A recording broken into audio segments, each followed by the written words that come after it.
Welcome. David Lewis is the chairman of the Competition Tribunal, and David, you and I are sitting in the studio, so we know that Tom Boardman is maybe a little nervous after the last question that I put to him, and he's waiting here. He's not prepared to go back to his office until you answer it. Perhaps you can put him out of his misery. If there's stuff found against the banks through the current investigations by the competition authorities, can the banks get fined up to 10% of their turnover? Anybody can get fined up to 10% of their turnover for doing the kinds of things that we've been reading about recently. What would have to happen is that the Commission would have to believe that there was a case worth prosecuting, and it would then have to go through the process of prosecution. I know nothing about what the Commission's investigations have revealed so far, but I would imagine there would still be a long decision-making process. That report has to come out, the Competition Commission has to digest that report, and then if there is indeed anything prosecutable, and I don't know that there is, they would have to prosecute that. And it's not all offences in any event that are subject to necessarily to administrative penalties. You don't have to dump your bank shares. No. David, maybe explain, if you would, for the uninitiated, exactly how the competition process works in South Africa. Well, there are essentially two agencies. There's a third as well, but I won't go into that. There are two agencies. There's the Commission, which is the prosecutorial and investigative agency, and the agency responsible, I guess, for advocacy of competition. And then there is a separate and independent organization, which is the Tribunal, which is in a sense the decision-making body in the system. And if the Commission wants to prosecute an offence, it must make its case in the way that a prosecutor would normally make its case and bring it before us. And we hold a hearing that looks pretty much like a court hearing. We try to make it somewhat more informal. And then where mergers are concerned, all mergers above a certain threshold come to us by way of a recommendation from the Commission, and then again we hold hearings, and other mergers below a certain threshold the Commission can decide itself, and then we can decide it. We can hear an appeal. How big is that threshold? I speak in a correction here, but I think it's 50 million rand in the turnover of the target company before it comes to us, and I think something of the order of 2-3 billion rand. It's very sizable. We see the large mergers, and those, 95% of the time are the only ones that would give rise to competition concerns, and then very few of those give rise to competition concerns. So you have two streams, if you like. So don't let too many big companies get too much bigger to squeeze people in the economy. But the second one is the abuses, and that's what's been making the headlines lately, and specifically the whole Tiger brand.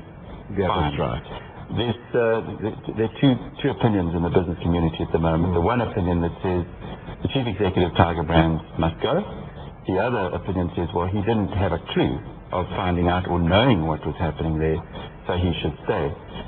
From where you were looking at it, there have been reports that you've said that the only deterrent really is not only that people get fired, but perhaps that they should even go to jail. Yeah. Well, that has become a conventional wisdom in antitrust practice all over the world. It has for a long time been in the United States, and it increasingly is. Other countries are increasingly taking that up as well. And the reason for it is not some sort of moral imperative to be punitive. The reason for it is a hard-nosed calculation that says that no matter how high the fine is, and in the U.S. they're not only subject to fines levied by the courts or by the authority, but also to treble civil damages. And no matter how high the financial punishment extracted in consequence of cartel activity, it never makes up for the amount of revenue generated as a result of price fixing. And so, what the hard-nosed economists in the Department of Justice in the US and other places are saying is if you do the numbers, you recognize how much money you can make from a cartel, you recognize how long it takes to detect and prosecute a cartel, you'll come out on top. And hence, the only effective deterrent is jail time. And I accept that argument. I don't think, for a whole variety of other complicated reasons, that we should criminalize our own statutes just yet. A self-conscious decision was taken not to do that, and the reason for that had nothing to do with sympathy for cartel perpetrators. It has to do with the criminal justice system and complexities like that. But it is a conventional wisdom in antitrust thinking that cartels should be subject to imprisonment. So what do you make of the sympathy that one is seeing for Nick Dennis, for the chief executive of Tiger Brands? Well, what I see is a certain amount of sympathy for Nick Dennis personally. I mean, it has obviously been a difficult time for him.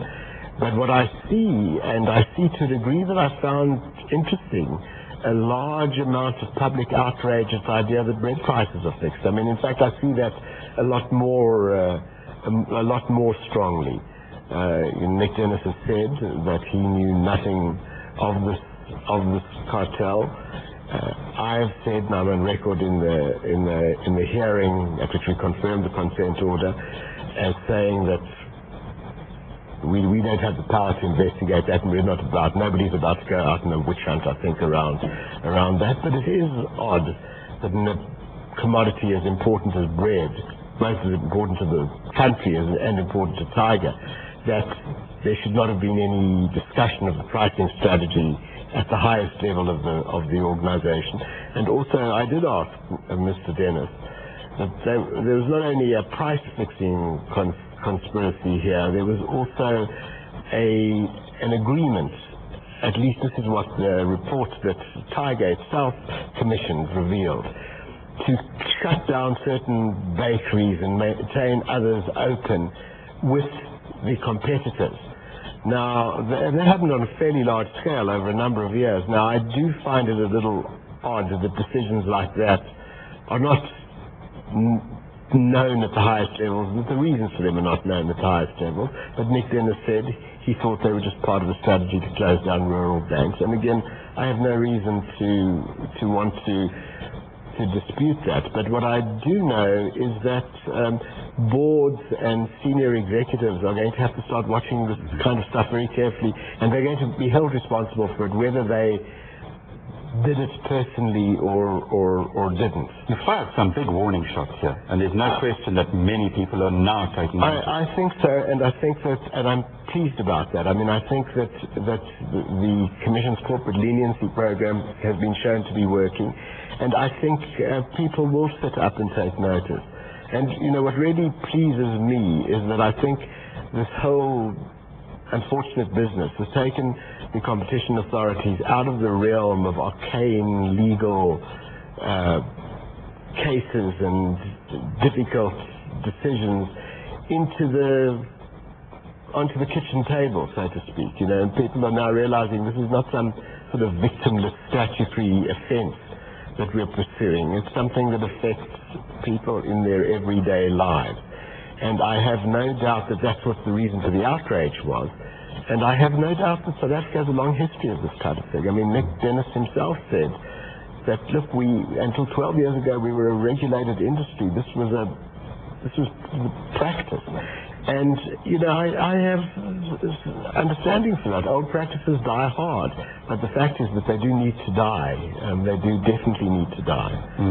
The tribunal, do you sit back and get cases brought to you? You couldn't, for instance, say, let's go and look at cell phones, let's go and look at banks. No, we have the same relationship to the Commission as the court would have to a prosecutorial service or a policing service. I mean, the Commission, in effect, does both policing and... Can anyone put up their hand and say, I think there's abuse here? Sure, and I think that's where the Commission gets a lot of its intelligence from, as indeed it did to a significant extent in the bread matter. Things come to them by way of complaints, things come to them by way of observation, and they then have to make a case, and under very rigorous circumstances. Now, because cartels, per definition, are always conducted in secret, it would be difficult to prosecute a cartel without somebody on the inside. David Lewis, wow, the South African economy is changing, but when you hear the insights that he's just provided to us, quite glad that the right people seem to be, or certainly are in control of making sure that it changes in the right way. Well, that's it from Power Lunch, brought to you in association with MoneyWeb. We're crossing now to Europe for the delightful Louisa Boyson, CNBC Africa. We'll be back 4 o'clock Central African time with regional updates.